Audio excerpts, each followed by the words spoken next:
Shalom, kembali di 11T bersama dengan Bicara Aritona. Berharap harinya saudara, hari yang penuh dengan pengharapan kepada Tuhan.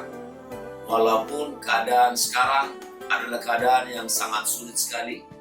Kita, di depan mata kita terjadi kesusahan, bahkan dalam lingkungan kita terjadi kesusahan, bahkan mungkin dalam diri kita sendiri hari-hari ini sedang menghadapi masa-masa yang sukar dan masa-masa yang susah. Saudaraku yang dikasihi oleh Tuhan, saya akan membagikan sebuah kebenaran firman Tuhan bagi kita semua yang tertulis dalam 2 Raja-Raja pasal 7 ayat 1 dan ayat 2. Dikatakan begini dalam firman Tuhan, lalu berkatalah Elisa, dengarlah firman Tuhan, beginilah firman Tuhan, besok kira-kira waktu ini sesukat tepung yang terbaik akan berharga sesikal, dan 2 sukat jelai akan berharga sesikal di pintu gerbang Samaria. Tetapi perwira yang menjadi ajudan raja menjawab, abdi Allah katanya, sekalipun Tuhan membuat tingkap-tingkap di langit, masakan hal itu mungkin terjadi? Jawab abdi Allah, sesungguhnya engkau akan melihatnya dengan matamu sendiri, tetapi tidak akan makan apa-apa daripadanya. Saudara yang dikasih oleh Tuhan, kisah ini terjadi di mana ketika Samaria sedang dikepung oleh satu bangsa.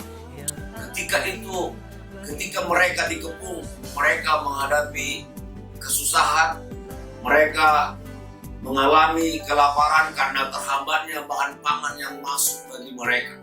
Dan orang sudah mulai menjadi gusar, orang sudah mulai merintih, orang sudah mulai berteriak oleh karena kesusahan yang mereka alami. Bahkan Alkitab kita berkata begini, bahwa di antara orang-orang di Samaria itu sudah ada orang yang menjadi kanibal, sudah memakan anaknya untuk menjadi santapan makanan bagi mereka. Bahan makanan sudah tidak terkendali dan sudah tidak terbeli lagi. Betapa susahnya keadaan itu ketika itu. Tetapi saudara yang dikasihi oleh Tuhan, dalam satu kesempatan firman Tuhan datang kepada orang-orang Samaria, dan firman Tuhan ini disampaikan oleh Nabi Elisa. Dan firman Tuhan ini berkata begini, besok kira-kira waktu begini bahan pangan akan murah kembali, keadaan akan menjadi normal kembali. Dan perwira yang menjadi ajudan raja berkata begini, masa mungkin hal itu terjadi? Nah saudaraku yang dikasih oleh Tuhan, pada siang hari ini saya akan berikan judul dari apa yang saya otakkan hari ini. Judulnya adalah Allah akan tetap menggenapi firman-Nya. Mungkin saudara berkata begini, masih ada nggak jalan keluar hari ini? Mungkinkah hari ini ada jalan yang lapang bagi saya? Mungkinkah hari ini masih adakah pertolongan bagi saya? Mungkinkah pertolongan itu masih datang kepada saya semua? Saudara yang dikasih oleh Tuhan, ada satu hal yang penting yang perlu kita ingat dalam kehidupan kita sebagai orang percaya, bahwa Allah akan selalu menggenapi firman-Nya apapun keadaannya. Mungkin situasinya tidak memungkinkan, mungkin situasinya bagi kita nggak mungkinlah firman Allah itu akan digenapi. Tapi saya mau katakan begini kepada kita semua, bahwa ketika Allah menyampaikan firman-Nya, maka firman-Nya itu pasti digenapinya. Makanya dikatakan begini dalam Yesaya pasal 55 ayat 11. Saya coba bacakan buat kita semua. Mari kita semua meyakini bahwa Tuhan tetap akan memelihara semua kehidupan kita, bahwa Tuhan tidak akan pernah meninggalkan kehidupan kita, bahwa Tuhan akan menolong kehidupan kita.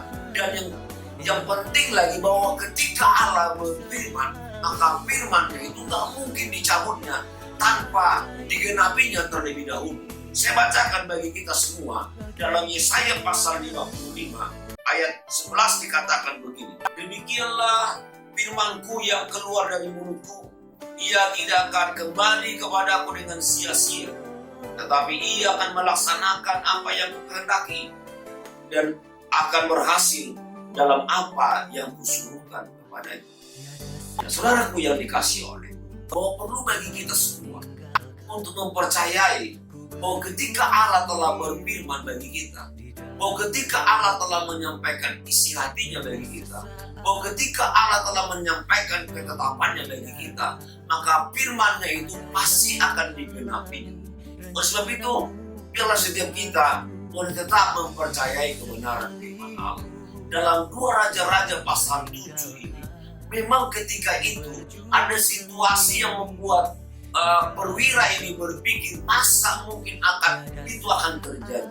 Masa mungkin dalam situasi yang sangat pelik seperti ini, dalam situasi yang sangat susah seperti ini, dalam situasi yang tidak mungkin terjadi, dalam kalkulasi hitungan manusia itu tidak mungkin terjadi. Mungkin itu masuk akal bagi mereka. Mungkin itu menjadi sesuatu yang tidak masuk akal bagi dia ketika Allah berfirman kepada bangsa itu ketika itu. Sehingga dia berkata begini, sekalipun Allah membukakan tingkap-tingkap langit, maka masakan hal itu bisa terjadi. Saudara, bukan sebuah keadaan yang membuat Allah menggenapi firman, tetapi karena Allah telah berfirman, itulah sebabnya Ia akan menggenapi firman. Allah tidak akan pernah bisa dihalangi oleh apapun. Allah tidak akan pernah bisa dihalangi yang tidak mungkin. Allah tidak akan pernah bisa dihalangi hal-hal yang mustahil untuk Dia menggenapi firman-Nya. Makanya Nabi Elisa berkata begini kepada perwira itu, kamu akan melihatnya, tapi kau tidak akan mendapatkan bagian apa-apa daripadanya. Saudaraku yang dikasih oleh, baiklah setiap kita dalam hidup kita sebagai orang percaya tetap meyakini bahwa apapun keadaannya, sesusah apapun keadaannya, bahwa Allah akan mampu dan akan tetap menggenapi firman-Nya, dan setiap firman yang diucapkannya pasti akan dilaksanakan. Makanya dalam suatu kali dalam Matius pasal 8 ayat 2, seorang yang sakit kusta datang kepada Tuhan Yesus dan berkata begini, kalau engkau mau, saudara yang dikasih oleh, ini yang perlu kita lakukan hari ini. Ini yang perlu kita yakini hari ini. Ini yang perlu kita percayai hari ini. Bahwa ketika Allah mau, maka tentulah segala sesuatu bisa dilakukan. Apalagi firman yang telah disampaikan, pastilah akan digenapi. Saudara percaya atau tidak percaya. Tetapi saya mau katakan kepada saudara semua, lebih baik saudara percaya. Karena Allah itu adalah Allah yang Maha Besar.